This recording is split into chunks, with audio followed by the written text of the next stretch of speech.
Hey guys, Jim here. Time to get into another awesome custom knife factory creation, and from the mind once again of Alexei Konigin. You guys might remember many of the reviews that I have done on the Decepticon series, going back to the original Decepticon 1 from Custom Knife Factory, which was about $1,100. Then the Decepticon 2, which was right around that $500 range, which was a larger knife and thinner and lighter weight, and I didn't love it as much as the original. Then, of course, my custom Alexei Konigin Decepticon that finally made its way to me, which is still one of the most amazing knives I've ever owned. Now, to the Decepticon 3, or as they're listing it, the DCPT-3, which is $535. So the prices have definitely tapered off from the original. I feel that you're getting better bang for the buck on this one than you did on the second variation. And this one is even a little bit closer to an original custom, which I will bring my custom out and give you a side-by-side comparison, and you can make your own assumptions. What you've got here is a knife in length of 9.06 inches overall. So it's a big knife. However, it's not really all that heavy. It's not as heavy as the original Decepticon 1, but it's a tiny little bit heavier than Decepticon 2. These are 5.2 ounces in weight. So it's, you know, it's a big knife. You're not going to get away from that.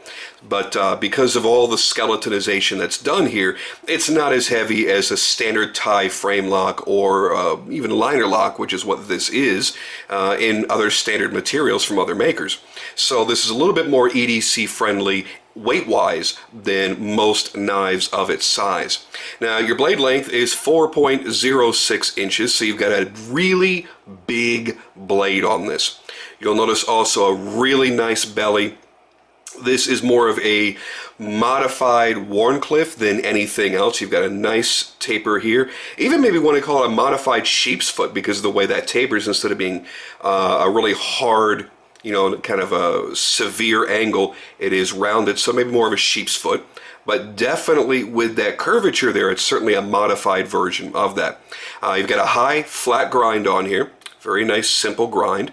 Not as complex as what Alexei does on his customs, but then again, you know, you're not paying thousands of dollars for this knife either, so there's some give and take.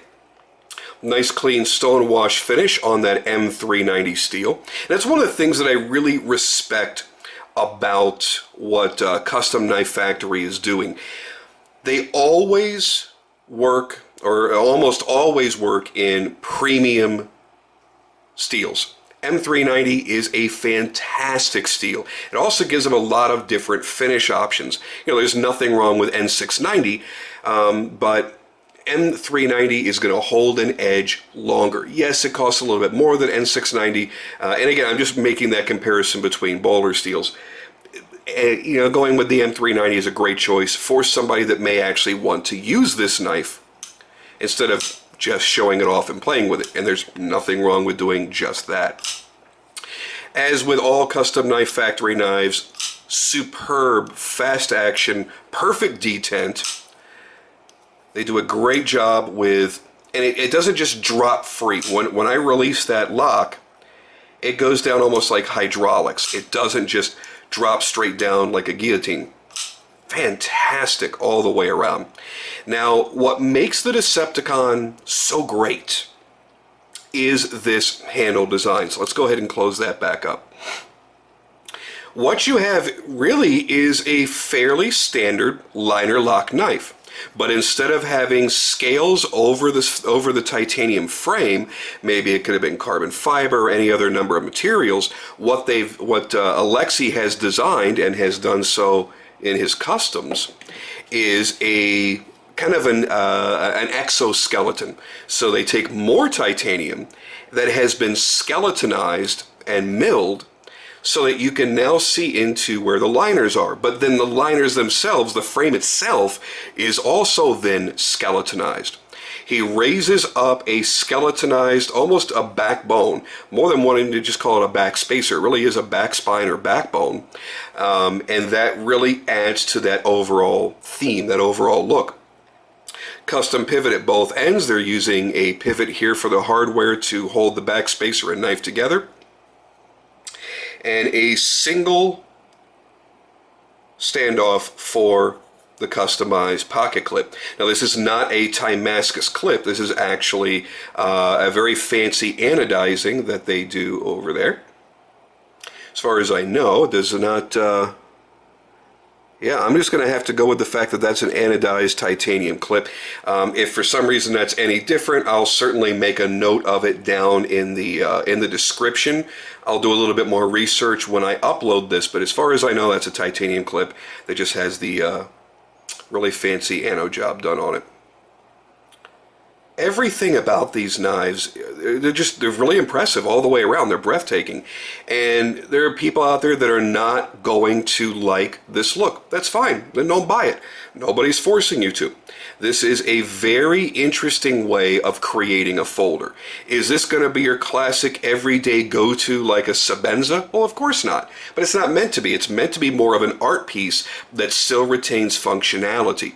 Yes, it's large, but there are people that do enjoy carrying a larger knife. So to call this a true head-on EDC knife, I think would be miscategorizing it just a little bit. This is something that certainly is EDC capable, but it's not going to be as small and lightweight and thin as a typical EDC knife should be. But it is perfectly usable.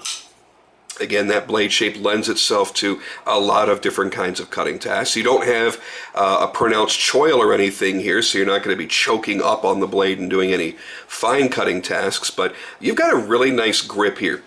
Yes, it's not the most comfortable grip in the world. It's not like having just a G10 or carbon fiber scale, because you do have these cutouts, and you do feel them a little bit in your hand.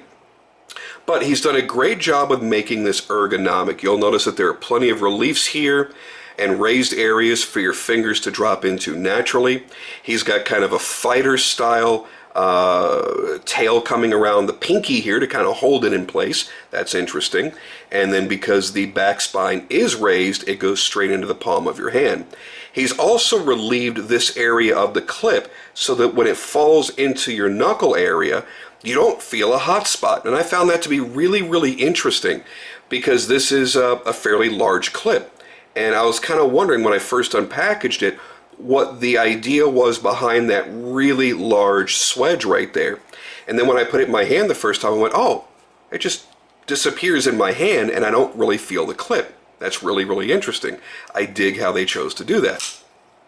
And by the way, if you hold the lockdown as long as I just did, yes, the blade will drop like a guillotine. So you just want to unlock it and then kind of do that if you're going to be showing people how smooth it is. Typically, obviously, you're going to be closing it like this.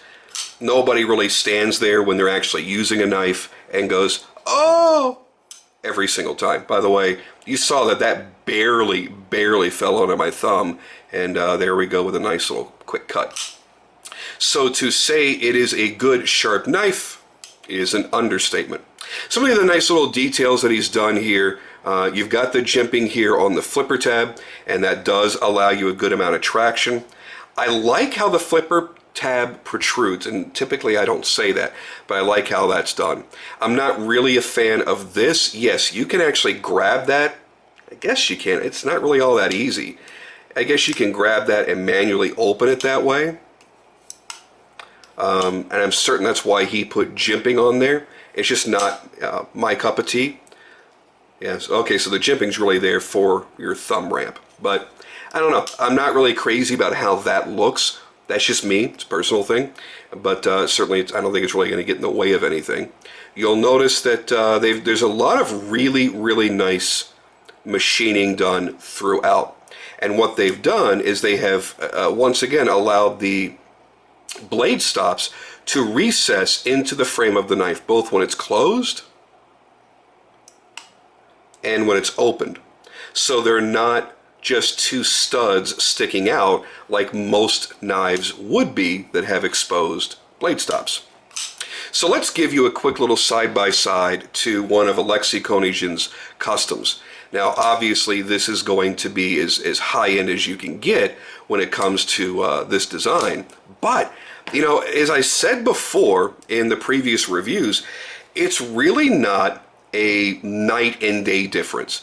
If you have the money and you have the patience, he's about a 3-year wait on these now, then by all means, absolutely buy the custom. It's really, I mean, it's a no-brainer. But if you feel that you're going to be abusing the knife, or you can't justify spending all that money for the custom, then when you take a look at the mid-tech here from Custom Knife Factory, realize that you're not really losing out on a lot. It's still a fantastic knife with a fantastic steel, great edge geometry, great blade profile. The look of the frame is very, very, very similar. All the cool things about the Custom Decepticon really is here in the Decepticon 3. And they're going to be offering customized versions of this, by the way, for, you know, obviously more money, where they'll anodize different colors and do different finishes. They've been doing stuff where they etch and engrave frames. So you can always check out their main store, which is from RussiaWithKnives.com. That's where all the customized variations go, by the way. Very few actually go to any dealers here in the US. So you actually have a really comparable knife here. The lock on my custom is a little bit thicker than the lock on the mid-tech. Flipper tab obviously is very, very different. There is some finer machining to the back side, the plain side of the pivot, but the main face of the pivot looks very much the same, whereas they just did a basic stone wash here. He did a very, very fine machined satin on that. You know, there's just a little bit of a difference there. It's not, again, it's not night and day. The contouring and profiling obviously is done to a greater degree here, but you still got nice contouring and profiling on the mid-tech. Again, being only $535, this is a really respectable version. The custom, he makes in a couple of sizes. I chose the smaller size because that's what I prefer, but he does make one in this size that would be more of a direct comparison. No, you're not going to get the fancy triple grind that you see here because, well, this is not a custom knife. They're not going to sit down and spend hours grinding this blade. That's why you pay the price that you do. But when it comes down to it, I would certainly not feel that this is an inferior knife if I held them both, found out the price of both, and the wait time and everything else, and went, well, you know what, I just can't justify this one. Well, I guess I'm settling and I'll get the Decepticon 3. You won't really get that feeling. You're going to look at them and go, okay, for whatever reason, this isn't in the realm of reality for me, but this is so damn nice that I don't really feel like I'm missing out by not getting the custom. And that really is what a mid-tech should do for you at all times. You should always be able to look at the custom and look at the mid-tech and go, I certainly see the differences. I certainly feel the differences, and I understand the difference in price, but I don't feel that I'm losing out for my personal tastes or my personal needs. I don't feel like I'm really missing out by buying the mid-tech. So that's a really great way of looking at it. When you look at a custom knife and then you look at that maker licensing their design to, say, a Benchmade or a Spyderco, or you insert any brand name here, you're going to hold that custom and you're going to hold that production and go, whoa, there's a tremendous difference here. And after holding them both, I would never want to own the production versus the custom. Again, taking into account that you can afford or justify the expense of the custom. When you get a mid-tech, it should be close enough that you don't feel, I don't know, that you went the cheap route like you would with a production knife. These guys do a fantastic job. Once again, it's worth mentioning because I have to do this on every video because there's always somebody that has to bring it up incorrectly in the comments of every video. The reason why you're able to get the deals on these that you do is because, like any mid-tech company, or any mid-tech knife, they are sending out the parts to be machined. What they do is they have all of the components machined in China. Okay, so it's obviously far less labor costs involved. All of those components are then shipped basically as a kit over to Moscow, Russia, where Mike and the guys do the actual fitment. The hand finishing, anything that isn't perfect, you know, if they have to sand down a certain area to make the parts fit better, to get a nicer hand fit, they set the detent, they set the lock, they make sure the action is spot on, dead on, and perfect. And I'm not sure if they put the final grind on there or not. That specific area I haven't asked about. So when somebody says, well, these are made in China, they're not made in China. The parts are machined in China. But that's it. Everything gets sent over to Russia. And again, because somebody did question me on this again, if you go back and watch the full review I did on my custom, which is made by Alexei in Russia, mine was the very first one that he had ever, first knife ever that he had made with bearings. He didn't have the equipment required to set the bearings. So he went over to Mike, Custom Knife Factory in Moscow, and used his machines, and he helped him set up the bearings for my knife. So when you say, well, Jim, how do you know that they don't really just make it all in China and just send a complete knife to Russia? They could be lying to you. Oh, sure, anybody can lie about anything. But the fact of the matter is, I know that they're able to build them and assemble them and do all the finished work there because they have the components, because it was thanks to them that my custom got made the way I wanted it to. And by the way, I believe now Alexei does have the capabilities to set his own bearings, but at that time he had never done it. So there's my little dissertation on the whole, where the components are made and how the knife is actually assembled, manufactured, and shipped out the door. So when it comes down to it, I think that you've got a rock solid knife here. It's built very, very well. There is nothing cheap feeling about this. With the Decepticon 2, I really liked it, but I was very clear in that review when I compared it to the original that I strongly preferred the original. It had more heft. It felt more solid. There was something that just felt a little too tinny about Decepticon 2. It wasn't a bad knife, and I hope people didn't take that away from that review. It just wasn't as nice and refined as Decepticon 1. You had to take into account the huge price difference, but still, comparing apples to apples, I prefer Decepticon 1. As far as Decepticon 2 versus Decepticon 3, I prefer Decepticon 3. I prefer this blade a little bit more. I like the feeling of it in the hand a little bit more. So I would definitely tell you, if you're on the fence on this knife and you're thinking, well, I like it and it looks cool in pictures, but is it really any kind of quality? I think I'm qualified to tell you that, yeah, it is really, really, really close to what you would get from Alexei. Is the finishing finer? Does it feel smoother to the touch? And, you know, does it feel more expensive? Yes, yes, of course, the custom is going to. Is it a dramatic night and day difference? Absolutely not.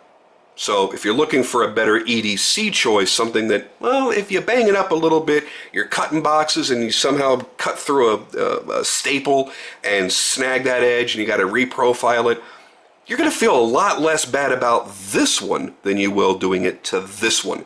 And that may be reason enough to own Decepticon 3. With that, guys, I'm out of here, and I'll catch you on the next video.